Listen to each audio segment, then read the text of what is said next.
we are delighted to have you join us this morning on this really important topic. I'm going to give you a quick overview of Healthy Start. And when I say quick, it's under probably 7 minutes. Everything we do will be on our website, and it's this community meeting is being recorded. And we will also have on the website any links to information so that you can come back and get information if you'd like. Just to let you know that we encourage questions. If you would put your questions in the chat, we are going to hold questions to the end of the meeting.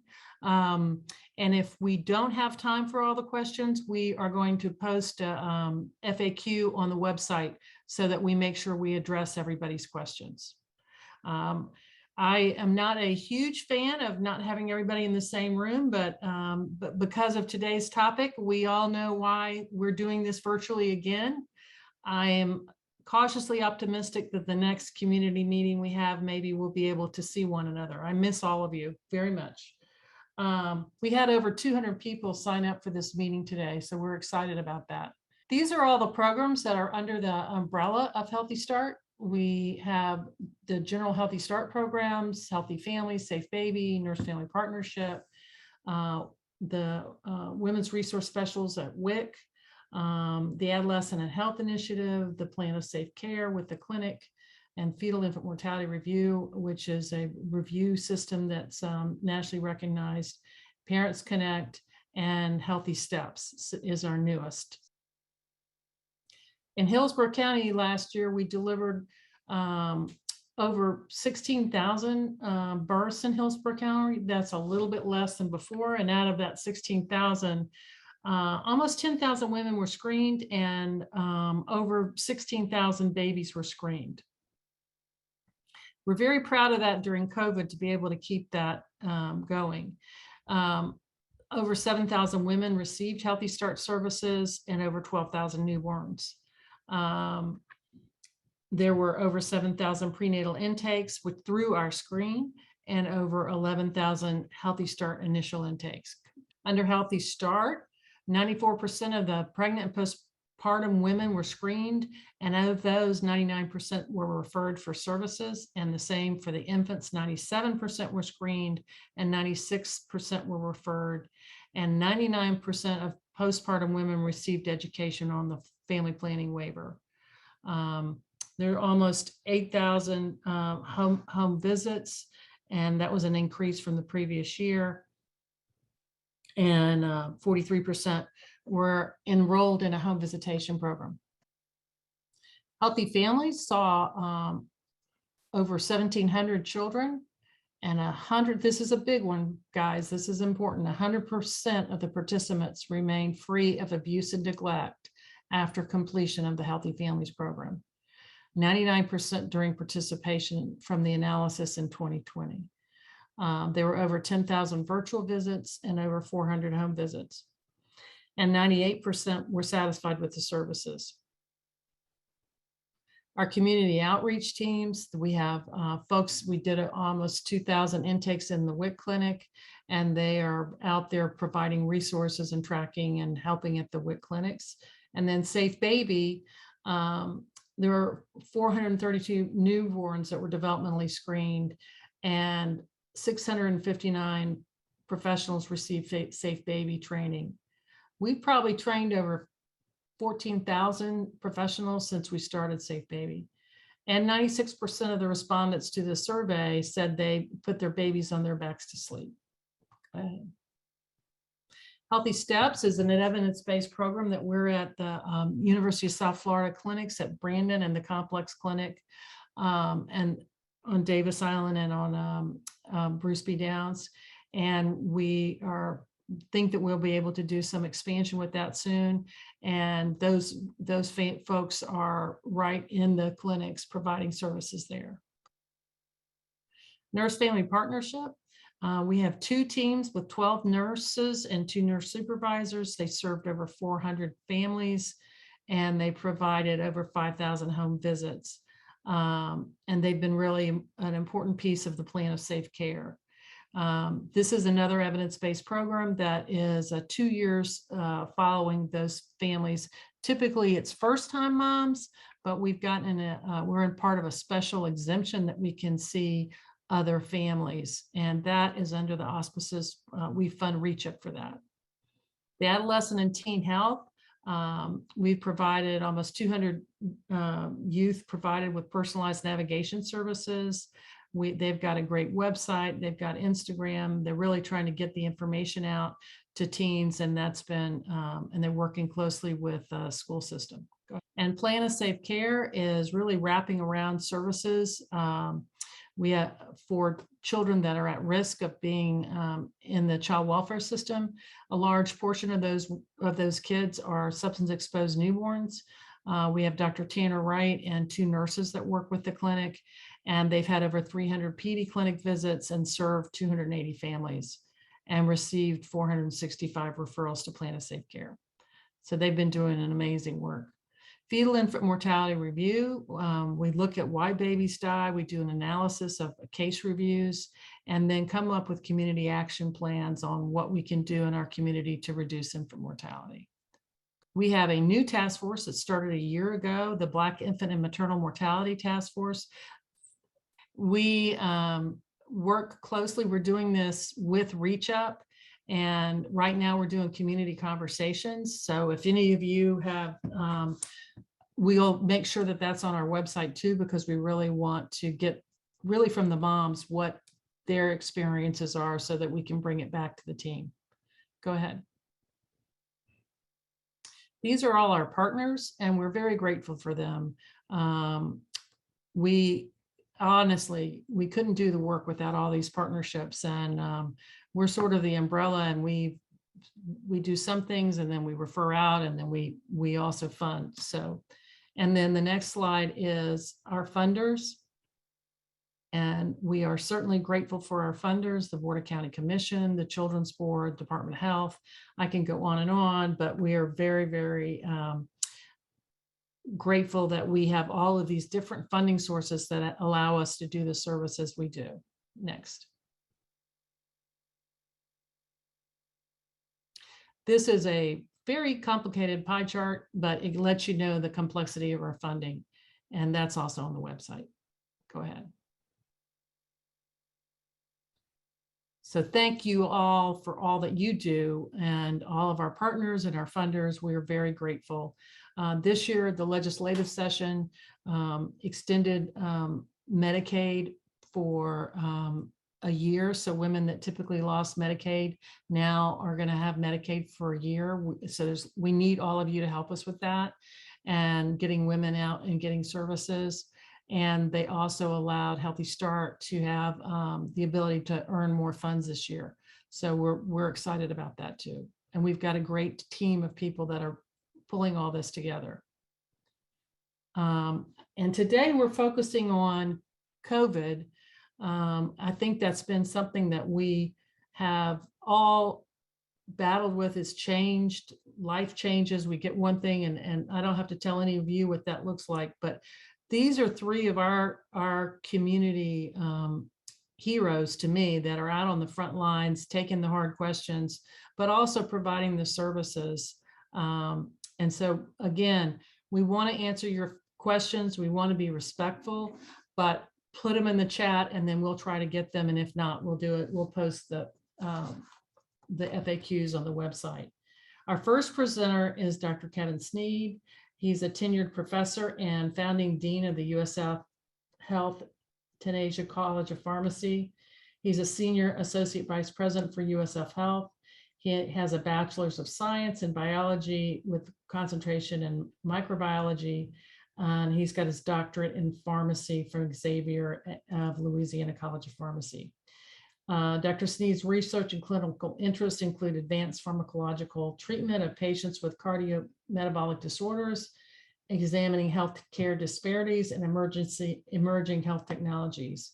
He's a national lecturer, but I've heard him lecture several times, and he's just amazing. So we are very, very pleased to have Dr. Sneed with us. So go ahead and take it, Dr. Sneed. Well, thank you very much. And the first thing I would like to share with all of Healthy Start is that that was a paid advertisement that she just put forth. No, thank you very much. Right as I start, I'm going to give an update. It's an update I've been giving for many weeks now. And I first want to acknowledge my community partner reach out with Deborah Austin and Dr. LoBerry, Dr. Austin, Dr. Berry. They've been wonderful to connect me with the community. I think today marks my 114th Zoom educational program that I've been privileged to provide to many people. And I also wanted to acknowledge both Dr. Brown and Dr. Emmanuel, my colleagues from USFL. They've been outstanding through the pandemic and very passionate. And then finally, just wanted to acknowledge our We Care team with Dr. Angela Hill and Mr. Hiram Green. Many of you may know him. I'm gonna share my screen. So today, what I'm gonna do, as I've been doing with the public now for about 3 weeks, and I've gotten great feedback, I'm gonna make an attempt to try and pull you all a little bit into our scientific world. I'm gonna give you all hopefully a little bit more information that you probably have not heard about COVID-19. And then really what I'm trying to do is make a more compelling argument as to why we need more people vaccinated, and really try and undo some of the myths that we've heard from many people. So I'd like to start here, and I love starting with this cartoon. This came out about a year ago, and it really began showing, first of all, if you look right in the middle of the highlighted areas, that from the very beginning, scientists all over the world were making a strong attempt to find any medications that may actually be used to combat against, at the time, the novel coronavirus. And here, I just want to highlight that little RNA strand right there. And if you don't remember anything else I say today, I want everybody to understand that there is nothing more dangerous in the way of a vaccine, medications, herbals, or anything else. There's nothing more dangerous than that particular RNA strand that's actually coming from the natural form of the virus. And I'm going to show you why here in just a moment.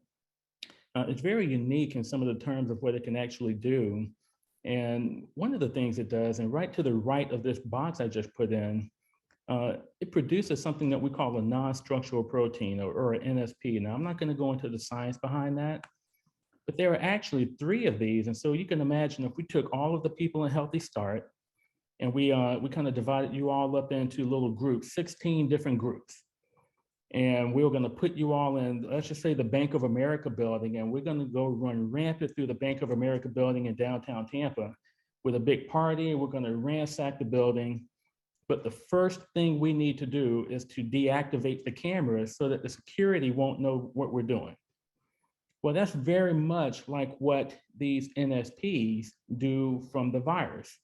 When they get inside of your body, the first thing they make an attempt to try and do is to deactivate an early part of your early immune system. And then by doing that, it allows the virus to grow uninhibited, in this case, very uninhibited for now what we think is about 3 to 5 days before it kind of wakes up the rest of your immune system and allows your body to begin producing its own antibodies. Now, this is not unique for this coronavirus. Many viruses do it. But my investigation over the past 3 to 4 months has really helped me understand that this particular virus that we're combating right now does it bigger and better than anything else that we've seen prior to now. Very quickly, the current Delta variant, which I'm going to show you how it has spread across America very quickly. It replicates, we believe, about 1,000 times more inside of your body than the original SARS-CoV-2. So that makes it far more transmissible, and it makes it far more dangerous in terms of overrunning your immune system before you really had a chance to get going and have a chance to fight against it. Again, I'm not going to go into this very much, but I just wanted to kind of show you that scientists, because out in the public, people are asking me all the time, well, how do you know this? Well, many of you, all of you probably, hopefully, when you were going through grade school, middle school, you looked inside of a microscope and we looked at little bacteria or maybe some amoebas or different things from lake water. Well, scientists, they have some really high-powered microscopes and other devices that help us look inside of cells. So Again, the Healthy Start Coalition came together, 3 groups, groups 1, 6, and 13. Your job was to go and knock out the cameras so that everybody else could go throughout the body. Go throughout the Bank of America building and just have one big party, ransack it as much as possible. And then by the time they realize what's going on, we all get to run out and go and do the same thing in another building. And that's very much how these viruses are acting. The only reason I put this in and keep it in is because now we understand that that early phase to the left of that symptom onset black dotted bar, that there is a phase in the time period where this is going on and your body just doesn't really understand that it's being attacked. And so if you're wondering how and or why many younger people, especially so much more hospitalization has occurred with the Delta variant than before, this begins to explain a little bit. You still have a delay in your body's own ability to generate a large amount of antibodies in response to being naturally infected. I put something in here because the second phase of what it does is causes a great deal of inflammation. So people who have diabetes, high blood pressure, those that may fall into the overweight category or maybe asthmatic, we already have higher levels of internal inflammation. But secondary to this whole NSP thing, they actually turn up even greater inflammatory proteins in our body. And so now people with these conditions are now probably going to be hospitalized much more quickly and be much more sicker than even what we saw a year ago. Now, I'll put this in and try and explain to you all, because another myth in my mind, and it's a little bit provocative, and even some of my own colleagues kind of challenged me several months ago when I began saying it, but I think it helps the public understand a little bit better. I know we keep calling it a respiratory virus because it's transmitted through respiratory means, but in my mind, it's actually more of a cardiovascular virus. And this is exactly why. It can only attach onto these certain receptors in the body called ACE2 receptors. And these ACE receptors in your body are located on all the organs, the internal organs that you see here, including in the blood vessels that you see here in this arm, in this anatomical figure. The other thing, especially for men, not quite as much women, but certainly men, the reproductive organs have very high expression of ACE2 receptor. And so anywhere that you see ACE2 in any portion of the body that is highlighted in this particular image is now a prime candidate for the virus to attach onto, begin its very high replication rate, potentially cause organ damage to that area. And therefore, now that we're dealing with Delta, certainly replicate and then be much more transmissible. Now, very quickly, because I know I've got a limited amount of time here, the virus can actually crawl along what we call the olfactory nerve in your nose. And that's where a lot of people begin to lose that sense of smell that's attached onto the sense of taste. But now we also understand that the virus has the ability, once it crawls along that nerve, to gain entry into the brain. And so now the brain fog begins to occur, and we're actually finding anatomical changes to what we call the gray matter of the brain, not in everybody, but in enough people that it makes us very concerned for exactly what's happening. I put this slide in just to kind of show one more time the connection between our cardiovascular system and the virus. And here, what the people in this journal article, Nature Metabolism, are showing that for those who are type 2 diabetics, anywhere you actually see a dark gray box can be affected by the actual virus. So we have to get beyond calling it just another flu, or it's just like the flu, or, my best friend, he had it for 10 days and he's fine. We understand deeply that there are far more people that can be affected from a public health standpoint, and therefore we need earlier protection. I put this slide in, and I know my good friend, Dr. Emmanuel and Dr. Brown can speak to this much more than I can, but it actually turns out that our children are little human beings, and they have the same organs that we have. And so we have to be concerned about these same organ systems in children.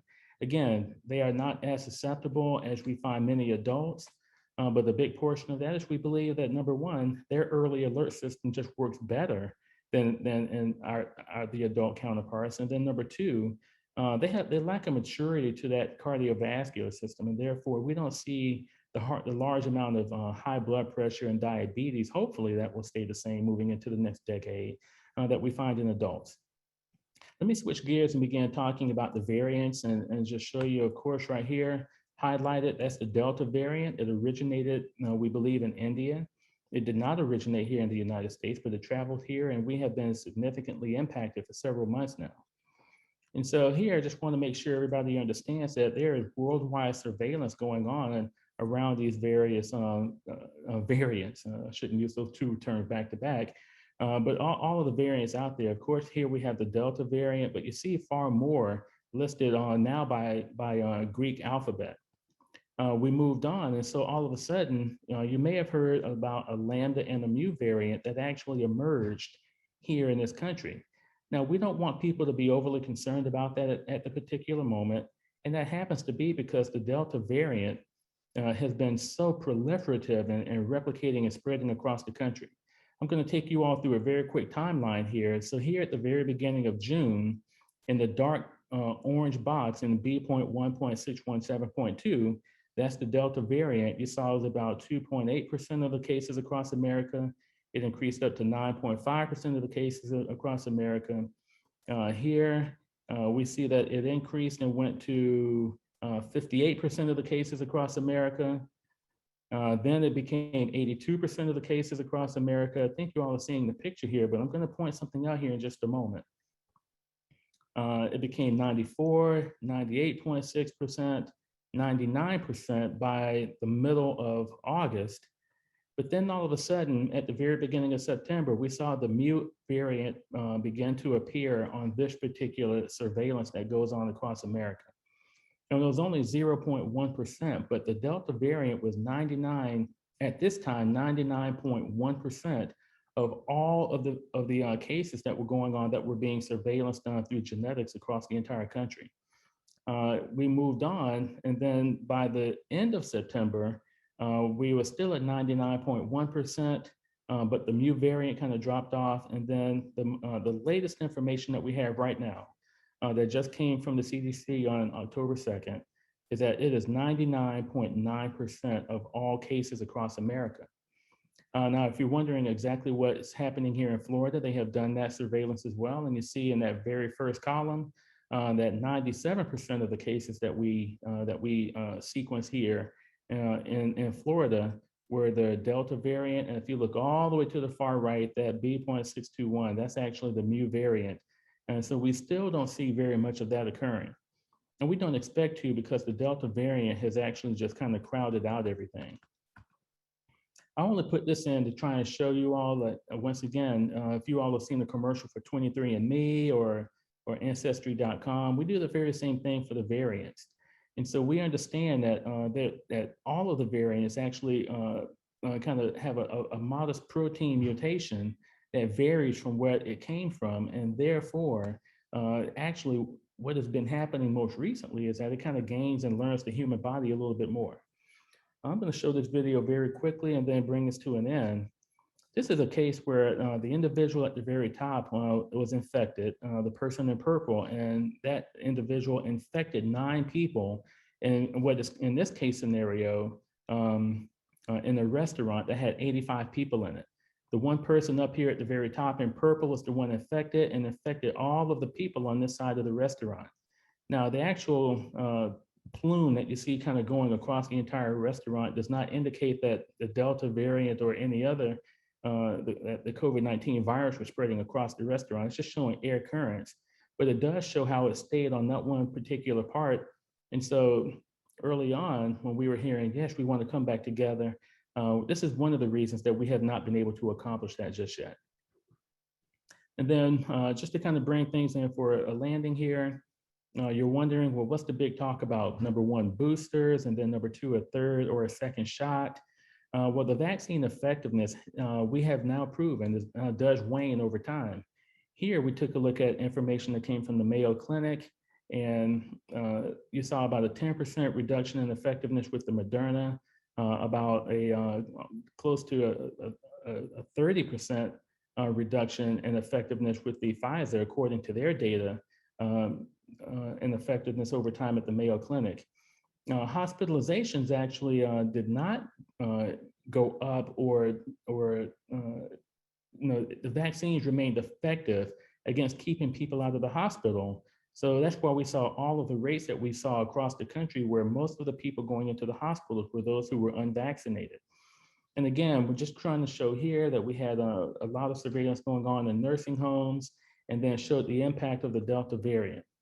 And then the last thing I'll share with you all is, once again, helping people understand these vaccines are not new. The mRNA vaccines are not new. You can see here on the far right, discovery of mRNA back in the 1960s, and everything that has gone on, cancer research. I put this in just to show that we actually had a mRNA vaccine that was 97% effective against the Zika virus, but it only got through phase 2 of the study before the Zika virus kind of magically and gratefully went away. So the whole idea behind getting vaccinated is to have as many antibodies available in your body before you come into contact with the virus. Because I've now proven and shown to you all that it takes your body a moment to ramp up. And if you have something like the Delta variant that just replicates so rapidly in your body and overruns your immune system, it also kind of explains a little bit why we see the breakthrough infection, because of that fast replication rate. However, once you have a requisite amount of antibodies already waiting because you've been vaccinated, therefore it cannot continue to replicate in your body. And that's why we found that and we tell people, if you are vaccinated, we can turn this into a small cold or a mild flu instead of putting you in the hospital. And then the very last thing here, we just want to once again help people understand that we are looking at everything around the world, all scientists. There is no conspiracy with the government. There's nothing else going on in terms of people all around the world, very well intentioned, trying to find out how can we stop it. And then cutting news, breaking news, although I've been following this for a period of time, Merck just filed for a new medication for an EUA. It's an oral medication that once you have been diagnosed, you take this for a 5-day period, and is showing to cut your chance of hospitalization by 50%. It's right there on the very bottom, molnupiravir. And by the way, it has a very similar mechanism of action as the remdesivir that you all are probably familiar with. So I'm going to pause right there because I want to make sure I wanted to try and keep it right at 20 minutes. Thank you all for your time, and I will be available to answer any questions that you all may have should we have an opportunity at the end. But thank you all for your attention. And I wanted to, hopefully I achieved bringing you all a little bit into our scientific world, but explaining why we want people to get vaccinated, what's happening in your body, and then telling the rest of a story that you probably hadn't heard if you're looking at the evening news or Twitter or Facebook, TikTok, or anything else on social media. Thank you all very much. Thank you, Dr. Sneed. That was excellent. Really appreciate that. Our next speaker is Dr. Alyssa Brown. She's been on the board of Healthy Start since 2016, and she also sits on our Black Infant and Maternal Mortality Committee. She graduated from University of Florida, magna cum laude. Then she got her, went to USF for her medical degree, and then Baylor for her residency. And then we were lucky enough to get her back in Tampa. She is now assistant professor with the Department of OB-GYN at USF. And she's chief of obstetrics and gynecology at Tampa General Hospital. So she is on, I can tell you, I've been on calls and she's like, oh, I'm sorry, somebody's got to deliver, I'll call you back. She is definitely on the very front line, and we so appreciate all of the work that she's doing. So Dr. Brown, go ahead and take it away. Thank you for having me today. As Jane alluded to, we work together quite frequently, and I'm really excited to be talking to you all today. I'm very much so a community doctor, working and living in the community in which I serve. And so I don't have any disclosures, but I do like to be forthcoming with the fact that I myself am pregnant. And so I've had to come with the understanding of what do I feel about COVID vaccination and pregnancy. So this isn't me sitting from some ivory tower at a large academic institution telling patients things that I myself haven't had to make decisions about.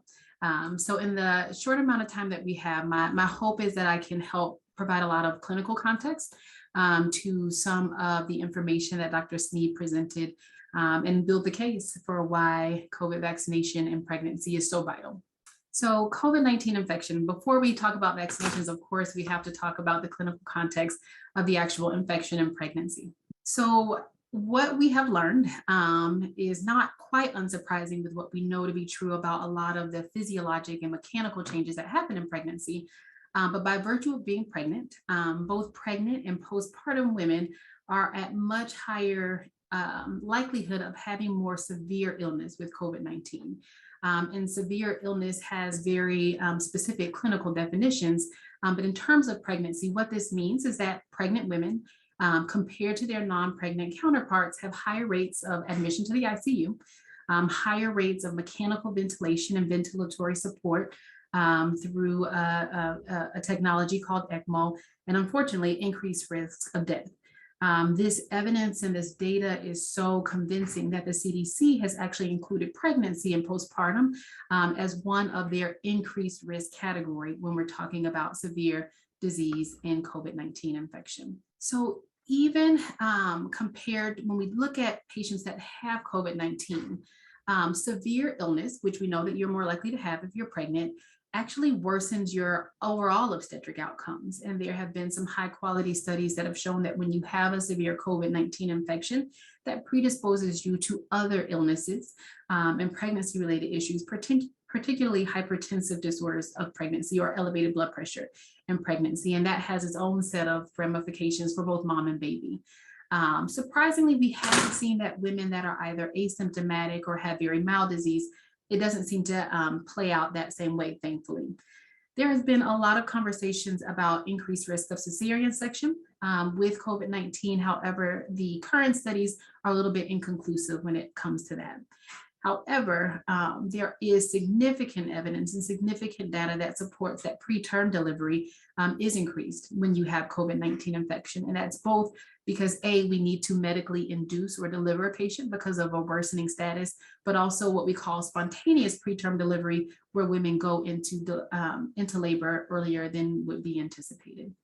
Within the pregnant and postpartum population, understanding that they have a higher risk of COVID-19 infection, the listed indicators are things that actually worsen their outcomes and increase that likelihood even further. So some of those are things that we see in the non-pregnant population: obesity, diabetes, high blood pressure, pre-existing lung disease, and advancing age. In an obstetric context, advanced age is greater than 35, so I'm living that truth. Unfortunately, also in the COVID pandemic, we've seen a widening of pre-established healthcare and healthcare related disparities. And so Black and Hispanic race in and of itself worsens your potential outcomes. So we have some really good data about the incidence of COVID-19 infection and pregnancy. This information that's on this slide is widely available. You can go to the CDC website yourself and look up this information. And they're reporting this information on a weekly basis. And so to date, over 100,000 pregnant women have been diagnosed with COVID-19 infection. And unfortunately, that has resulted in 171 deaths. And thinking about who gets pregnant and reproductive age, these are women that otherwise would not have been expected to die. So completely preventable deaths. We have hospitalization data for about 100,000 of these women. And what is really striking is that over 22,000 of those women that get COVID-19 require hospitalization for one reason or another. So you can break that down and simply say 1 in 5 women who get COVID-19 infection and pregnancy will require hospitalization. And this is why we're having this kind of a community conversation. So this leads us to have a conversation about vaccination and pregnancy. And I think sometimes we've gotten so used to seeing numbers and slides that it can be really easy to kind of gloss over a number like 171 deaths or gloss over 22 hospitalizations. But as a provider of care, seeing the impact that this actually has on patients and their growing fetuses and their families is really significant. So I really always want people to understand 127,000 is a very large number when we're talking about an obstetric context. So our current recommendations, and this is from the CDC, is that all eligible people in the United States age 12 and older receive a COVID-19 vaccination for the prevention of COVID-19. And so this recommendation absolutely does include pregnant, recently pregnant or postpartum, and breastfeeding individuals. Next slide. So what organizations are supporting that recommendation? Of course, we hear so much about the CDC. Next. So CDC, World Health Organization, ACOG, Society for Maternal Fetal Medicine, our American Society for Reproductive Medicine. So these are all well-known international and national organizations that's basing information on high quality data. Next. And then of course you have me, a community doc who by no means has the expertise backed in these organizations, but as someone that takes care of women and I see how this disease affects women day in and day out, absolutely recommends this to my patients on a daily basis. I recommend this to my family members and my loved ones. And I've probably been on everyone's nerves because I am so pushy about it because it actually saves lives. So some more specifics about our recommendations for vaccination and pregnancy. There really isn't a preference for the use of one COVID vaccine or another. That does have a little bit of a caveat with it, that there has been a disease entity to call thrombosis or increased likelihood of clotting with low platelets that has been associated with the Janssen vaccine. It's a rare outcome, but it is a real outcome. And because pregnant and postpartum women have a slight increased risk of having clotting issues anyway, we should tell women about this entity and give them options for the Pfizer or Moderna if that's available to them. But because it's so rare and looking at a risk benefit, honestly, get the vaccine that's available to you. Individuals that opt for one of the 2-dose series, so either the Pfizer or the Moderna, really are encouraged to complete the same series with the same vaccine products. And newer information really shows us that we can give these COVID-19 vaccines concurrently with other administered vaccines. And it's really important for pregnancy because we have really long-standing recommendations for both the influenza and the Tdap vaccines. And so there is no need to delay care and separate out those vaccinations. And so a huge point is that as we're seeing more and more people actually get infected with COVID, there's always a question of, well, I just had COVID 2 months ago. Do I really need the vaccine? And the overwhelming answer is absolutely, you need the vaccine. Your body is working so hard to fight off the virus itself that it really doesn't build as robust of a long-lasting immunity to reinfection. And so it is recommended, even in the history of a prior infection, that you absolutely get a COVID-19 vaccine. More recently, we've gotten some information about vaccine boosters, and Dr. Snead kind of covered this, but definitely people age 18 to 64 that are at higher risk of severe COVID-19 disease, and we've already kind of spelled out that that includes pregnant and recently pregnant individuals, that they should have the opportunity to get a single dose booster about 6 months after the completion of their primary series. So part of this whole conversation is that we've actually seen a lot of vaccine hesitancy, and of course that's a nationwide and international issue, but particularly in the pregnant population. So whereas nationally about 60 to 70%, depending on what state you're in, of people have at least gotten one dose. When we look at pregnancy, the numbers are far, far, far smaller. And so this graph is really just depicting over the course of several months about the vaccination coverage. And basically out of the total number of pregnant women, how many pregnant women have actually completed their series. And as we can see, even leading up to last week, we have not even reached 40%.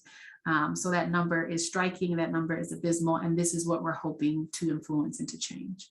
So why vaccinate? Whenever I'm having conversations with patients about any treatment or any preventative care, it really is a conversation about risk and benefits and kind of shared decision making.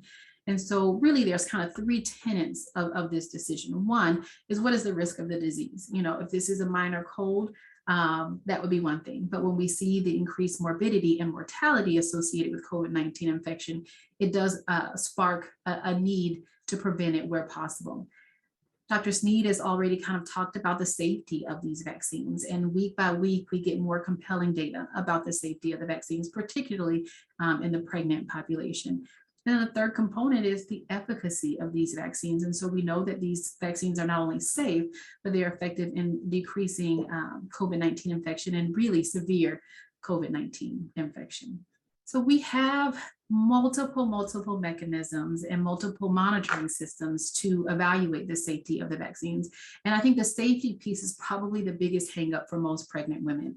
It's a time where you're constantly monitoring what you're putting in your body. So there usually tends to be increased scrutiny. And so I like to give people an idea of how stringent these safety monitoring systems are. So the first is a vaccine adverse event reporting system. And this is through the FDA, and this is per any vaccine. COVID-19 is no exception. And so anyone can report into this system. Healthcare professionals have certain requirements for reporting, but the general public can also utilize this system to report. And any pregnancy-related report actually has follow-up from a CDC clinician. Additionally, the CDC has a V-Safe after vaccination health tracker. It's a smartphone tool that utilizes text messaging and web-based surveys to have long-term longitudinal follow-up after vaccination. And then lastly, there is a vaccine safety data link. And this is information kind of taken from that vaccine adverse event reporting system. But we have 9 large healthcare organizations that further study that information, and they've put out tons of high quality studies using that information. Next slide. So a little bit more about the V-Safe Health Tracker. Out of that came an offshoot, and this one is specific to pregnancy. And so it basically starts with the general population that elect to get involved in the V-Safe after vaccination health checker. And they have a question that includes pregnancy-related questions if the person does not identify their sex as male. And from that, anybody that's identified as pregnancy, there's a contact by telephone, and they're offered enrollment in this offshoot program. And so they have to be 18 or older, so they need to be able to provide consent. And the other eligibility criteria is that they needed to have received the vaccination in the pregnancy or periconception phase, and that's specifically spelled out. And this is kind of a pictorial of that, where basically you kind of enter information into that health tracker, you get followed up with phone calls and subsequent follow-up. And initially it is pretty robust when they are going weekly contacts through week 6, and then they start to do them more quarterly. Any event in which a person has to receive medical care, and this is thought to be related to the vaccine, actually has a follow-up where someone from the VAERS system, so that first system that we talked about, actually follows up and does an in-depth review about the nature of that call. And so it's kind of a way of bridging both the monitoring systems from the CDC and the FDA. And so out of some of this information, and this is just one of several high quality studies, this was published in the New England Journal of Medicine, which is one of our premier medical journals. They were looking to give some information and details about the safety in pregnancy. And so they looked not only at kind of the side effect profile between pregnant and non-pregnant people, but they also wanted to look at the incidence of adverse pregnancy and neonatal outcomes. So this graph is basically looking at, on the left column, kind of the published incidence of known neonatal and pregnancy-related outcomes that was established in the literature before the pandemic. And in the right column, it's looking at what their incidence was utilizing information from the V-Safe pregnancy data. And I've kind of highlighted, but basically all of the V-Safe pregnancy registry outcomes were well within kind of what the established pre-existing incidence is, so that they're basically what we can conclude from this study, that there was no increased incident of both stillbirth or neonatal outcomes such as preterm birth, small for gestational age, congenital anomalies, or neonatal death. In addition to that large studies, there have been other studies, including over 4,000 participants. And again, they all have found the same thing. So very conclusive evidence, very consistent data that the COVID-19 vaccine has not had an increase in pregnancy complications like preterm birth, small for gestational age, stillbirth, or neonatal death. And as we talked about before, the disease itself does give you a risk factor for these things. What we also know is that common side effects to the vaccine tends to be the same in pregnant and non-pregnant individuals. And again, this Zouch et al. Study that was published in the summer, again, showed no increased risk of spontaneous loss, or that's a pregnancy loss prior to 20 weeks among about 500 participants in that particular study. So really, the long and short of it is these vaccines are effective and these vaccines are safe. I think sometimes with what we consider to be a modern miracle, which is how quickly these vaccines were able to be rolled out, there comes a thought, did we basically cut any lines, or was safety at all sacrificed? And the long and short answer is no. And so just a quick overview of some of the data that gives us that level of confidence in recommending these vaccinations. So additional considerations, I get this question all of the time. There's been a lot on social media about infertility and COVID-19 vaccinations. As a medical doctor, I'm like, there is no medical plausibility for it. But I've realized it's out there and it's something that we have to combat. And so there's absolutely no evidence that vaccination makes it more difficult for a future pregnancy. And this is across the board, COVID-19 vaccination included. More recently, we've actually done some studies to investigate this issue. And there was a large study, in the first study, to document that COVID vaccine really doesn't impact pregnancy implantation or the sustaining of an early pregnancy. Again, COVID-19 vaccination and lactation, it's another high-risk time where people are really mindful of what they're eating, what they're ingesting, what medications they're taking. And the Academy of Breastfeeding Medicine has been clear, and they do not recommend stopping breastfeeding for individuals that are vaccinated against COVID-19. There really isn't a biologic mechanism for how that could be harmful to a fetus. We're still looking at studies to determine if there are any particles of the mRNA that gets in the breast milk. If it does, it's likely going to be digested in the infant's gut. And even if it wasn't, it's unlikely to be harmful. But the studies about that are still forthcoming. But what we have seen is that actually breastfeeding after vaccination is likely to be protective to the baby.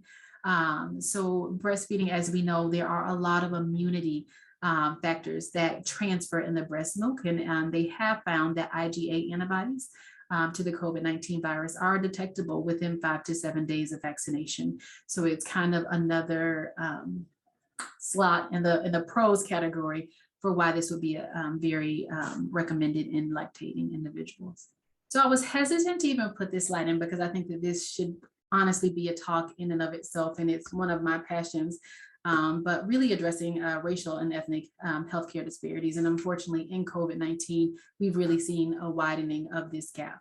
And so we know that persons of color, Black and Hispanic mamas, are more likely to have a severe infection and do poorly and have worse outcomes. And unfortunately, the COVID-19 pandemic has affected a lot of the social determinants of health that further predispose people to having poor outcomes. And so I think it's really important, both in the healthcare community and the community at large, that we address this, that we see this and we recognize it. And luckily the CDC has, and they have a lot of literature and resources to help address it and combat it, but really have a conversation that there are real historical and current injustices perpetuated on these communities that really kind of help have medical distrust, and that this is a real issue. And something that if you don't speak about it, is presumed that you either don't know or you don't care, and it makes you less likely to impact the patients that you're trying to impact. So I place it here, but again, feel like this should honestly be a talk in and of itself, but recognizing that the vaccine uptake in these communities are actually lower than the 40% that I alluded to earlier, and something that we should address. That is my talk, my little 15-minute spiel. Happy to answer any questions at the end. I tried to leave some time, hopefully so that we can have some good engagement, but I hope that the information was presented in a way that's digestible. This is my references.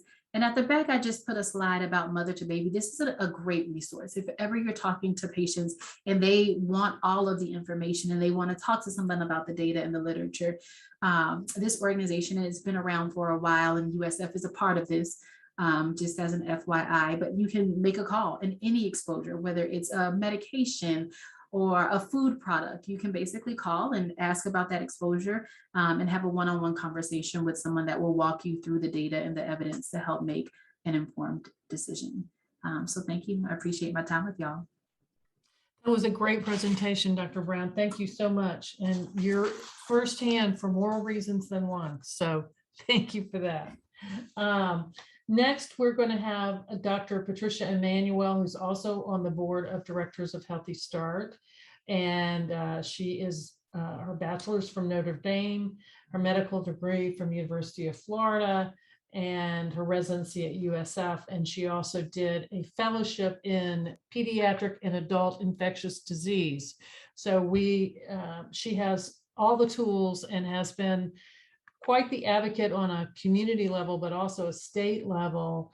I've seen her on TV many times, and I know that we appreciate all of you, and we certainly appreciate when you have to go to the school board, because that I'm sure was a lot of fun. So thank you, Dr. Emmanuel. Go ahead.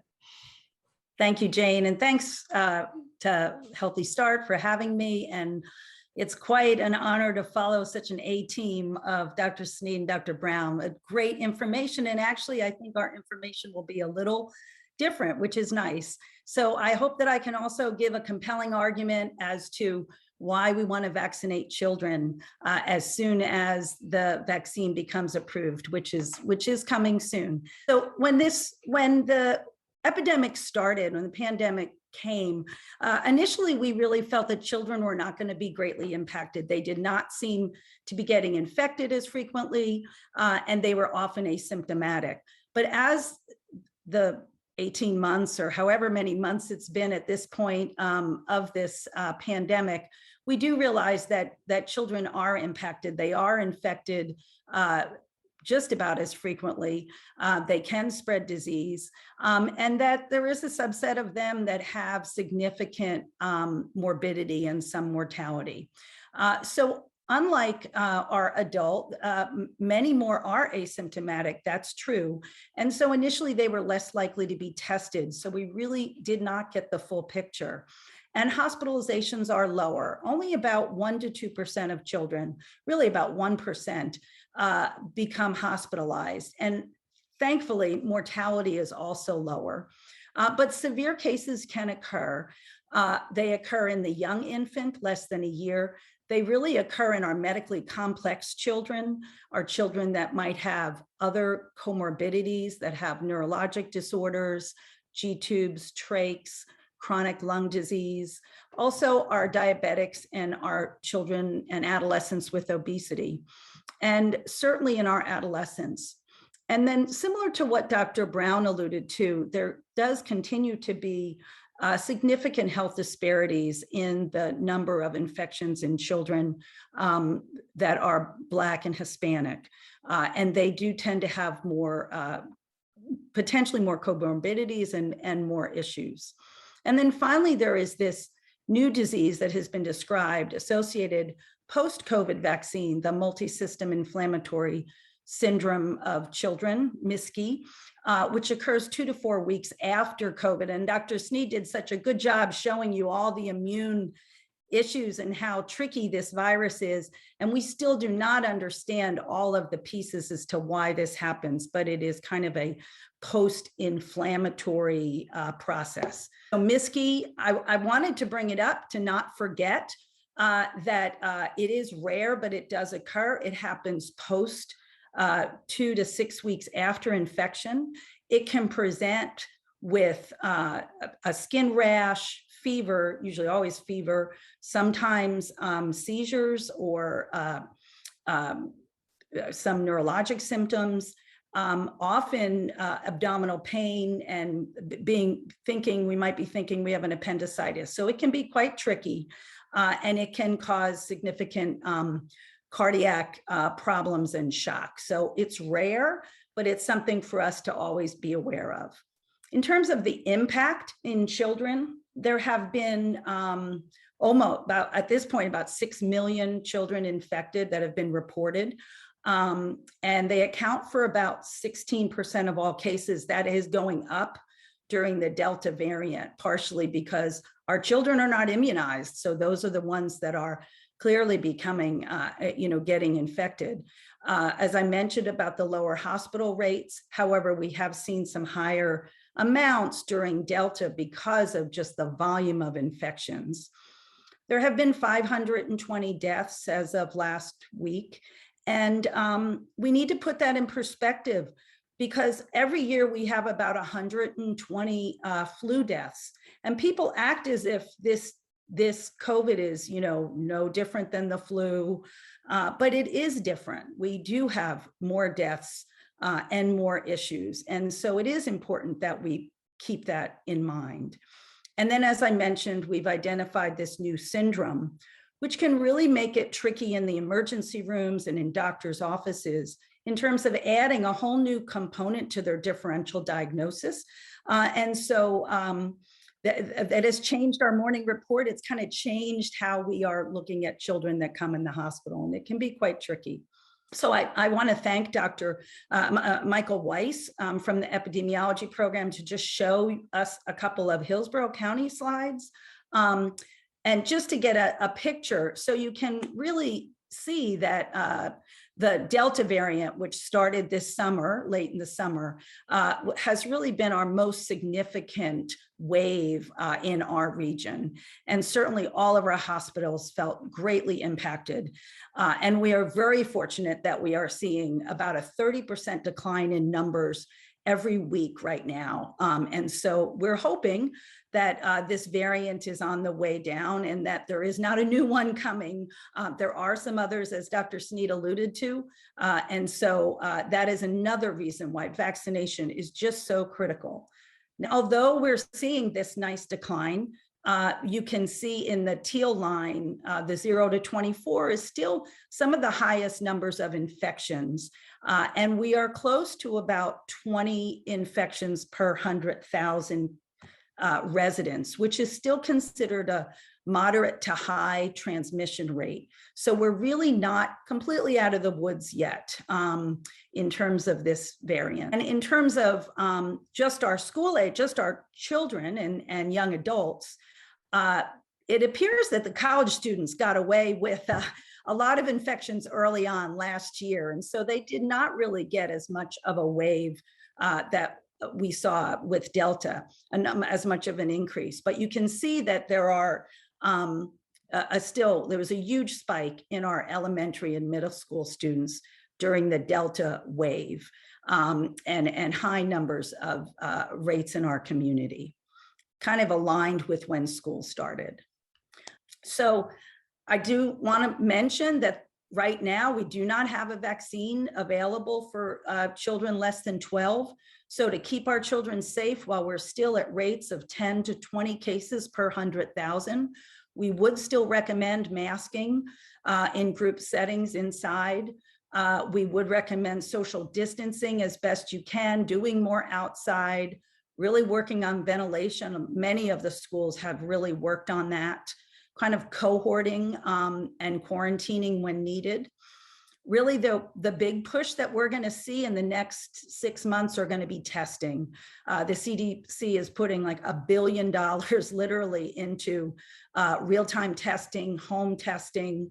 And so that is going to be rolling out in our school system. We're hoping that will limit some of the quarantining and some of the other issues. And so look for that. And then vaccination, that is going to be our way out of this pandemic. One more word about masks. There was a recent study published in the MMWR looking at 2 counties in Arizona. They compared schools that started the year with mask mandates, required masks, versus those that did not have it. And there was a 3.5 times more likely to have outbreaks in the schools that did not have required masks. So we do still, this is a very controversial, and I understand the components of young children and some of the emotion around it, but there have been, it has been very successful in schools for children that are not immunized to be using this among other measures. Okay, so now to the money, where we're going to really hopefully make even more progress. This is one of our PEDS residents getting his vaccine last December. So as you know, the Pfizer and the Moderna mRNA vaccines, incredible technology that, as Dr. Sneed alluded to, has been around for 20 years. There's a number of vaccine candidates that are using this kind of platform. So it is not brand new, but it is, and now it is fully approved for the Pfizer. It has full FDA approval for 18 years and above. For 12 and above, we have an emergency use, what's called an EUA, but those studies in adolescents have been completed. They're more than a year out, and we do have good data. And we've had over 7 million teenagers vaccinated. We have, as I won't go into the pregnant women, as Dr. Brown alluded to, it's a real push to have pregnant women vaccinated, and a real push to have our adolescents vaccinated. Next slide. The safety, these have been published in New England Journal. These have been published and are available on the CDC. When they looked at trials for these patients, they don't do as large of a number. They look at side effects. They were comparable, mostly what's listed here on the right. The antibody response was excellent. You know, children and young adults have great antibody response compared to us, old people, to me, for example. And so as we get to the pediatric one, we can use a lower dose even of the vaccine. And it was effective. It was efficacious, but it was not powered to show to that volume of cases. But it was done very well and side by side, quite safe. Now, I want to bring up one issue, next slide, please, which is the vaccine-associated myocarditis. This is an important example of what the safety data collection that Dr. Brown went over, the VAERS and the various organizations that are collecting safety information. And it's a great example of how quickly information is flowing during this pandemic.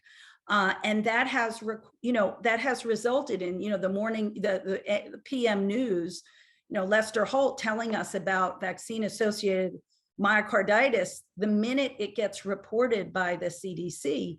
And that can be very concerning to parents and very, disconcerting. The bottom line for this, and I've looked at this and I'm continuing to look at the studies. There were just several new studies published out of Israel this month. It's rare. We have to remember with these vaccines that we are giving millions, 300 million doses in a year. We have never given that many millions of doses of vaccines in any time in our lifetime. So we have seen about 700 cases.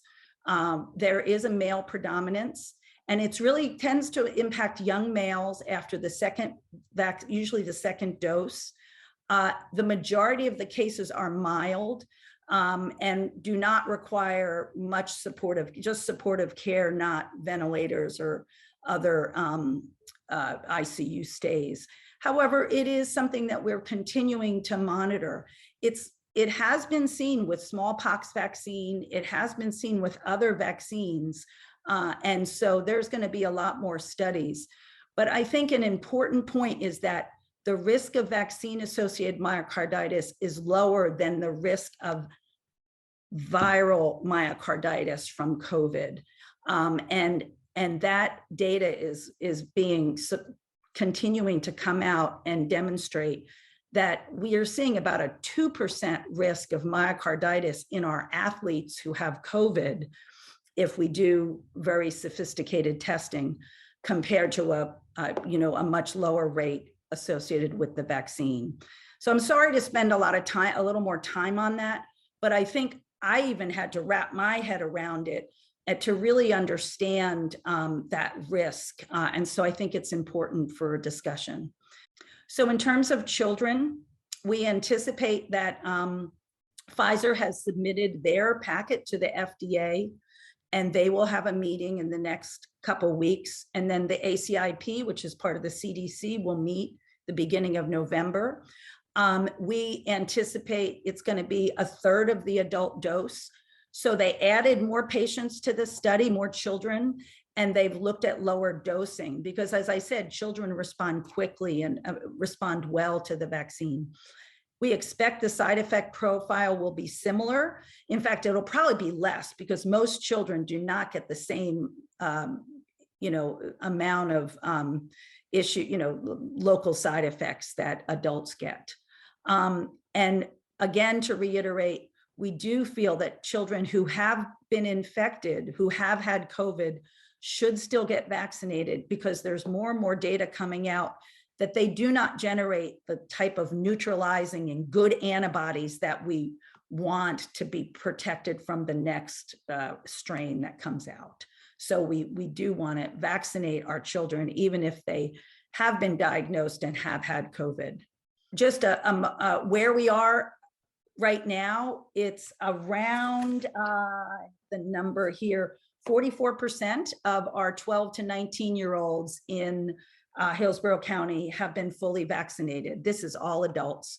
And 52% have had at least one dose. So we really want to get that up, beyond the 44%. And similar with the adults, we have a number of residents that are still, unvaccinated, 400,000 or so Hillsborough County residents. Two more little slides just to round out the conversation. I think this is such an important conversation, and there's so many topics to COVID. Dr. Brown alluded to the health disparity and inequity, and we've talked about so many pieces of it, but another is the amount of information and misinformation that has been coming through. As I mentioned about the vaccine safety, it has been rapid. Now that we have Twitter and Instagram and TikTok, information is rapid and rampant. It is considered what's called an infodemic.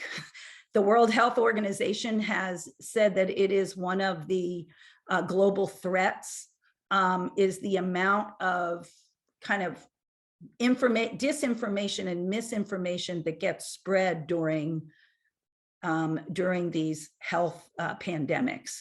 And so it is something we all need to be aware of. I have noticed and that we are seeing better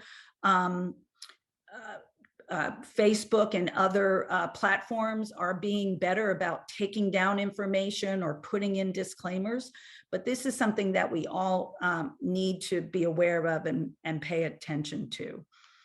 And so just a few more about vaccine hesitancy. We're seeing concerns that this will spill over to other childhood vaccines. And so having discussions with families, meeting them where they are at, trying to just continue to give evidence-based information.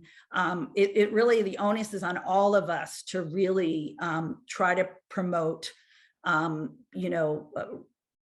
facts as much as possible. And I applaud Healthy Start for doing this talk to really start to keep that conversation. And the last slide is my last slide, is for us to not forget the other epidemic, which is the mental health crisis that has layered on top of COVID for children and for adolescents. There have been over 100,000 children who have lost a parent due to COVID, and that's not counting other family members. So 100,000 have lost a parent. There's uncertainty, isolation, anxiety. And so we are really thinking of this now as an adverse childhood event that we are going to have to monitor and address for years to come. And I know that you all as community partners are right at the forefront of this, and that we'll do it together. So I think that's my last slide. Yep. Vaccines. That is the story. So happy to take any questions. Thank you. Thank you so much, Dr. Emmanuel. I think that's so important because we are so blessed to be able to have the face-to-face and relationship with the families we serve, and making sure we have the most up-to-date and we're supporting them in their decision. And I would tell all of us that, this is, let us know, any questions that you have, but you really, if it's personal, you really need to go to your doctor or your pediatrician about your child and get that information. Will Hillsborough County Schools be rolling out real-time testing for children? I think that the schools are looking at sending testing kits home to parents, and not doing, I think they're still in discussion about any testing at schools. It may be for special circumstance like athletics or band, but I don't know the specific. I know they're really working on this. I think the CDC is really putting in more resources and dollars in the Department of Health to try to make more testing happen. Is there data that compares the effectiveness of vaccinations during pregnancy versus when mother is breastfeeding, as far as what is the most effective? Effective in terms of the baby or the mom?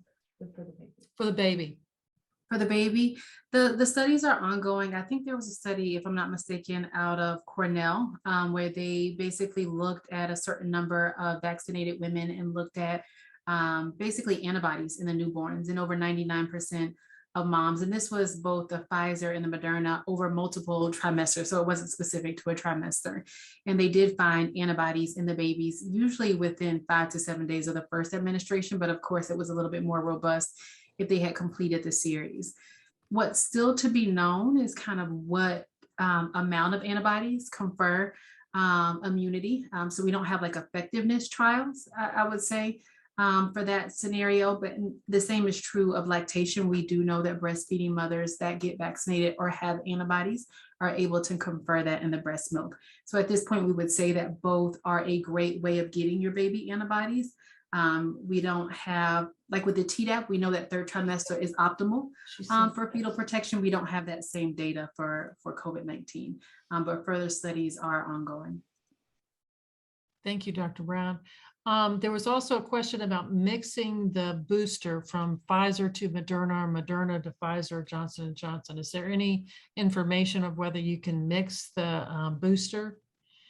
I can chime in on that one. It was just about a week ago where information is just now being submitted to the FDA for review of the mix and match categories. Now, we've known that they've been doing this for a period of time. It's been happening around the world and for different reasons. It was formally put into a study format. And what we expect to find, and what we knew from even what we call pre-publication, is that no matter if you get the Moderna or the Pfizer, that if you got the other for your second, or now what we will call a third shot, that will be effective at increasing the antibody levels. For individuals, really the people that were feeling left out were the Johnson & Johnson group for a period of time. And we have very definitive evidence showing that if you got a second shot with either Moderna or Pfizer with the mRNAs, that you had, again, a very safe and robust antibody increase in response. So all three categories have been submitted for review to the FDA. I don't know, they have meetings planned this week on the 14th and 15th. I don't know if that's on the agenda to be discussed at this time, but it has been submitted for review. But overall, if that scenario comes forward for you and moving forward, we'll have more evidence, but you should feel pretty comfortable in getting the mix or match. There was another question about the boosters. How long does it take to become effective? And also, will the vaccination become an annual requirement? I'll take the first half, and I'll let either Dr. Brown or Dr. Emmanuel take the second part. It's still going to take, we always recommend that it's going to be about a 2-week period beyond the time that you get you get vaccinated for you to get the full amount of antibodies. Now, I want to make sure that we are very clear. There are 2 components here. One is a booster for individuals who are immunocompromised, fall into a high-risk category, or have organ transplantation. For everybody else, we're really calling it a 3rd shot, or in the case of Johnson & Johnson, a 2nd shot. But in both cases, if we can space that out by about a 6-month period minimum, the antibody response that occurs after that is extremely robust, because your body has what we call memory cells, and it's really primed to protect you, and that will be a very protective component for building a very high antibody level. Dr. Brown or Dr. Emmanuel, did you all want to take the second portion of that question?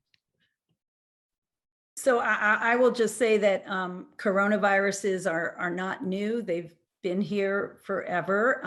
And I do anticipate that we will be following this particular coronavirus for a little while, and that there is certainly a potential for an annual booster, but I don't have any knowledge yet about that. I think it's still, there's some great, it is amazing. The other part about this is the amount of scientists around the world that are sequencing and monitoring and sharing all their data.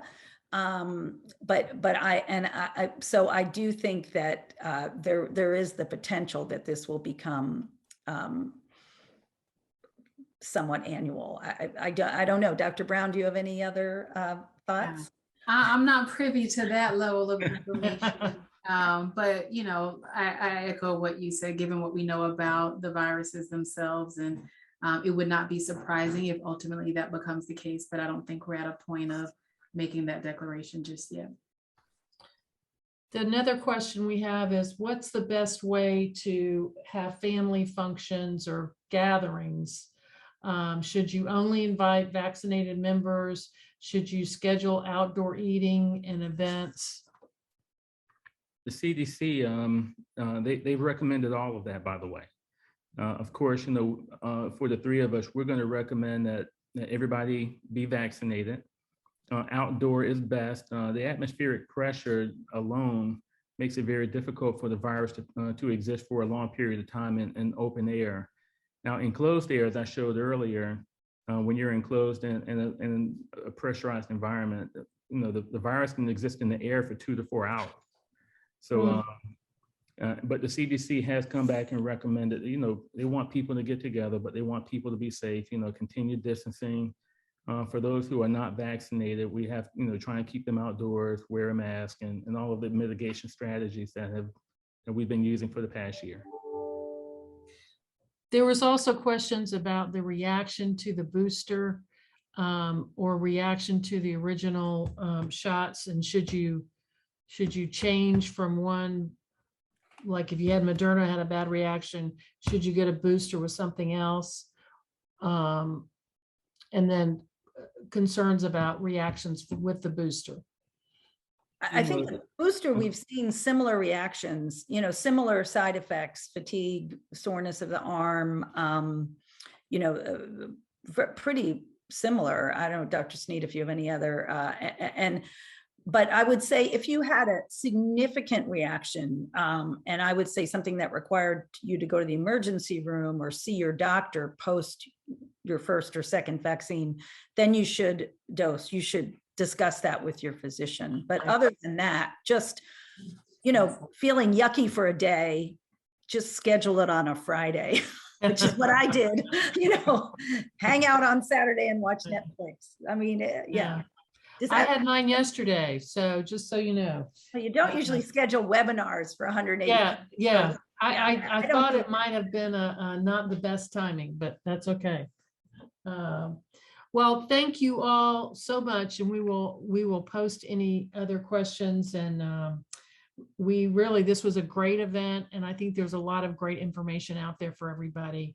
So again, we couldn't do this without our partners, and we know that y'all have an opportunity to really make a difference in our community. So thank you all so very, very much.